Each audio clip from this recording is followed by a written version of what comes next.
4 عبادلہ مشہور ہیں صحابہ میں سے، اور چاروں نوجوان، عبداللہ ابن عمر، عبداللہ ابن زبیر، عبداللہ ابن عباس اور عبداللہ ابن عمرو ابن العاص رضی اللہ تعالی عنہم اجمعین۔ یہ عمر کے بیٹے ہیں عبداللہ، وہ عباس کے بیٹے عبداللہ۔ تو ابن عمر کیا کہتے ہیں؟ ابن عمر میں بہت زیادہ جو ہے حضور کے اتباع کا جذبہ بے پناہ، چنانچہ جو زیادہ لوگ ذوق رکھتے ہیں حدیث کا، ان کو ایک زیادہ ذہنی مناسبت حضرت عبداللہ ابن عمر کے ساتھ ہے رضی اللہ تعالیٰ عنہ، ہیں ذوق ہیں اپنے اپنے۔ تو اس حوالے سے اب یہ بڑی پیاری حدیث ہے، وہ فرماتے ہیں اخذ رسول اللہ صلی اللہ علیہ وسلم بمنکبیہ، اللہ کے رسول نے مجھے میرے دونوں شانوں سے پکڑ لیا، فقال، اور پھر فرمایا کن فی الدنیا کانک غریب او عابر سبیل، دیکھو دنیا میں ایسے رہو گویا کہ تم اجنبی ہو یا راہ چلتے مسافر ہو، بس اس سے زیادہ دنیا کے ساتھ اگر لو لگا لی تو پھر تباہی ہے، بربادی ہے۔ یہ راہ گزر ہے، منزل نہیں ہے۔ راہ گزر میں آدمی تھوڑی دیر کے لیے ہو سکتا ہے آرام کے لیے کہیں بیٹھ جائے، چنانچہ یہ مثال حضور نے خود دی، مالی ولی دنیا، دیکھو لوگوں میرا دنیا سے کیا سروکار ہے، اور کیا سروکار آپ نے رکھا۔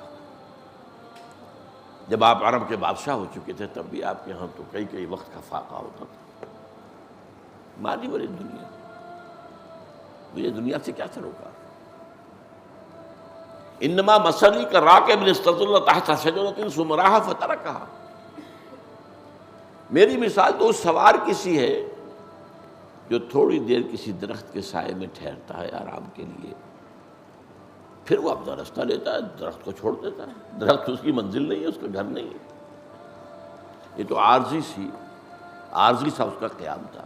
انما مثلی کراکب، اس سوار کی طرح میری مثال ہے، استظل تحت شجرۃ، جو کسی درخت کے سائے میں تھوڑی دیر بیٹھتا ہے، ثم راح، پھر چلا جاتا ہے، وترکھا، اور اس درخت کو چھوڑ دیتا، بھول جاتا کہ میری زندگی کے اندر کوئی درخت بھی آیا تھا۔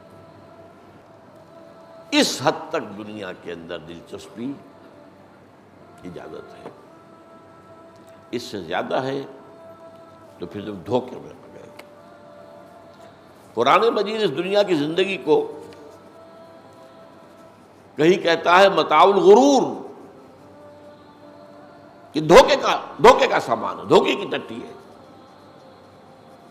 وہ بڑی پیاری نظم جو اقبال کی ہے، خودی کا سر نہاں لا الہ الا اللہ، اسی میں یہ بھی مصرع ہے، کیا ہے تو نے متاع غرور کا سودا،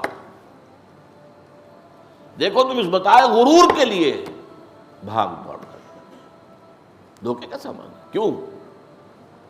تمہیں یہ آخرت سے غافل کر دیتا ہے۔ ہاں دنیا آخرت سے غافل نہ کر پائے تو دنیا میں کوئی برائی نہیں، یہ بھی حدیث ہے کہ در حقیقت الدنیا مزرعۃ الآخرہ، دنیا کھیتی ہے آخرت کی، یہاں بو گے تو وہاں کاٹو گے نا، تو ترک دنیا نہیں ہے اسلام میں، یہ رہبانیت والی اور ترک دنیا یہ اسلام میں نہیں ہے۔ دنیا کو چھوڑنا کیوں ہے؟ دنیا پر اللہ کے دین کو غالب کرنا ہے، چھوڑنا چاہیے مانی دارت۔ تو فرمایا الدنیا مزرعۃ الآخرہ، ہاں اسے سمجھو کہ یہ کھیتی میں یہاں کاشت کر رہا ہوں، اس کا اجر مجھے وہاں ملے گا۔ جس کا یہ ہو جائے نقطہ نظر تو دنیا کو بری شے نہیں ہے۔ سورہ عنکبوت کے آخر میں فرمایا ما هذه الحیات الدنیا الا لہو و لعب، کہیں قرآن کہتا ہے متاع قلیل، کہیں کہتا ہے متاع الغرور، دھوکے کا سامان، بہت تھوڑا سامان۔ سورہ رعد میں فرمایا وما الحیات الدنیا فی الآخرۃ الا متاع، آخرت کے مقابلے میں دنیا تو بس تھوڑا سا برتنے کا سامان ہے، زندگی کے تسلسل کو باقی رکھنے کے لیے بس۔ اور سورہ عنکبوت کی آیت جو ہے وہ اس معاملے میں میرے نزدیک سب سے اوپر ہے۔ وما هذه الحیات الدنیا الا لہو و لعب، اور نہیں ہے یہ دنیا کی زندگی مگر لہو اور لعب، کھیل اور کچھ حظ نفس، لہو جسے کہتے ہیں، لعب ہے کھیل، اور لہو کے اندر کچھ نہ کچھ سینسول گریٹیفیکیشن آ جاتی ہے۔ ایک بچہ کھیل رہا ہے، اس کے کھیل کے اندر کوئی اس کی نفسانیت، کوئی شہوت، اس کا کوئی دخل نہیں ہے۔ اس سے ذرا اوپر ہو کر پھر وہاں شہوانیت کا اور وہ سبھی پیدا ہو، وہ لہو ہے، لہو و لعب۔ تو یہ دنیا کی زندگی تو سوائے لہو اور لعب کے اور کچھ نہیں۔ وَإِنَّ دَارَ الْآخِرَةَ لَهِيَ الْحَيَوَانُ، اصل زندگی آخرت کی زندگی ہے، لَوْ كَانُوا يَعْلَمُونَ، کاش کہ انہیں معلوم ہوتا۔